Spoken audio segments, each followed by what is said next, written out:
राम राम दोस्तों, धार्मिक वाणी में आपका स्वागत है। सभी तरह की धार्मिक वीडियो देखने के लिए बने रहिए हमारे YouTube चैनल धार्मिक वाणी पर। ओम श्री गणेशाय नमः। पार्थिव पूजा की महिमा, शिव नैवेद्य भक्षण के विषय में निर्णय तथा विलोप का महात्म्य। तदंतर ऋषियों के पूछने पर किस कामना की पूर्ति के लिए कितने पार्थिव लिंगों की पूजा करनी चाहिए, इस विषय का वर्णन करके सूत जी बोले, महर्षियों, पार्थिव लिंगों की पूजा कोटि कोटि योगों का फल देने वाली है। कलयुग में लोगों के लिए शिवलिंग पूजन जैसा श्रेष्ठ दिखाई देता है, वैसा दूसरा कोई साधन नहीं है। यह समस्त शास्त्रों का निश्चित सिद्धांत है। शिवलिंग भोग और मोक्ष देने वाला है। लिंग 3 प्रकार के कहे गए हैं, उत्तम, मध्यम और अधम। जो 4 अंगुल ऊंचा और देखने में सुंदर हो तथा वेदी से युक्त हो, उस शिवलिंग को शास्त्रज्ञ महर्षियों ने उत्तम कहा है। उससे आधा मध्यम और उससे आधा अधम माना गया है। इस तरह 3 प्रकार के शिवलिंग कहे गए हैं जो उत्तरोत्तर श्रेष्ठ हैं। ब्राह्मण, क्षत्रिय, वैश्य, शूद्र अथवा विलोम शंकर कोई भी क्यों न हो, वह अपने अधिकार के अनुसार वैदिक अथवा तांत्रिक मंत्र से सदा आदर पूर्वक शिवलिंग की पूजा करे।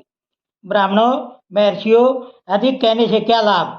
शिवलिंग का पूजन करने में स्त्रियों का तथा अन्य सब लोगों का भी अधिकार है।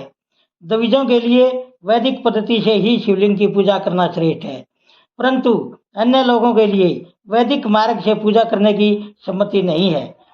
वेदक द्विजों को वैदिक मार्ग से ही पूजन करना चाहिए, अन्य मार्ग से नहीं। यह भगवान शिव का कथन है। दधीची और गौतम आदि के शाप से जिनका चित्त दग्ध हो गया है, उन द्विजों की वैदिक कर्म में श्रद्धा नहीं होती। जो मनुष्य वेदों तथा स्मृतियों में कहे हुए सत्कर्मों की अवहेलना करके दूसरे कर्म को करने लगता है, उसका मनोरथ कभी सफल नहीं होता। इस प्रकार विधि पूर्वक भगवान शंकर का नवेदांत पूजन करके उनकी त्रिभुवनमयी 8 मूर्तियों का भी वहीं पूजन करे। पृथ्वी, जल, अग्नि, वायु, आकाश, सूर्य, चंद्रमा तथा यजमान, ये भगवान शंकर की 8 मूर्तियां कही गई हैं।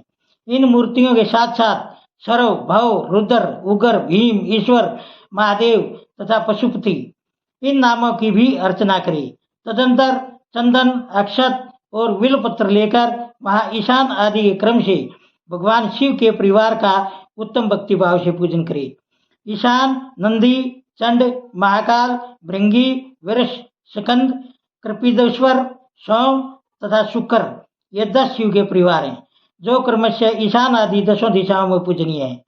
तत्पश्चात भगवान शिव के समक्ष वीरभद्र का और पीछे कीर्ति मुख का पूजन करके विधि पूर्वक 11 रुद्रों की पूजा करें। इसके बाद पंचाक्षर मंत्र का जप करके शतरुद्रीय स्तोत्र का, नाना प्रकार की स्तुतियों का तथा शिव पंचांग का पाठ करें। तत्पश्चात परिक्रमा और नमस्कार करके शिवलिंग का विसर्जन करें। इस प्रकार मैंने शिव पूजन की संपूर्ण विधि का आदर पूर्वक वर्णन किया। रात्रि में देव कार्यों को सदा उत्तराभिमुख होकर ही करना चाहिए। इसी प्रकार शिव पूजन भी पवित्र भाव से सदा उत्तराभिमुख होकर ही करना उचित है। जहाँ शिवलिंग स्थापित हो, उससे पूर्व दिशा का आश्रय लेकर नहीं बैठना या खड़ा होना चाहिए, क्योंकि वह दिशा भगवान शिव के आगे या सामने पड़ती है। इस देव का सामना रोकना ठीक नहीं। शिवलिंग से उत्तर दिशा में भी न बैठे, क्योंकि उधर भगवान शंकर का वामांग है, जिसमें शक्ति स्वरूपा देवी उमा विराजमान है। पूजक को शिवलिंग से पश्चिम दिशा में भी नहीं बैठना चाहिए, क्योंकि वह आराध्य देव का पृष्ठभाग है। पीछे की ओर से पूजा करना उचित नहीं है। अतः अवशिष्ट दक्षिण दिशा ही ग्राह्य है, उसी का आश्रय लेकर पूजा करना चाहिए। तात्पर्य यह है कि शिवलिंग से दक्षिण दिशा में उत्तराभिमुख होकर बैठे और पूजा करे। विद्वान पुरुष को चाहिए कि वह भस्म का त्रिपुंड लगाकर, रुद्राक्षी माला लेकर तथा बिल्व पत्र का संग्रह करके ही भगवान शंकर की पूजा करे, इनके बिना नहीं।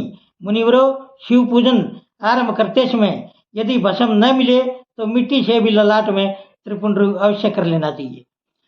ऋषि बोले, मुने, हमने पहले से यह बात सुन रखी है कि भगवान शिव का नैवेद्य नहीं ग्रहण करना चाहिए। इस विषय में शास्त्र का निर्णय क्या है?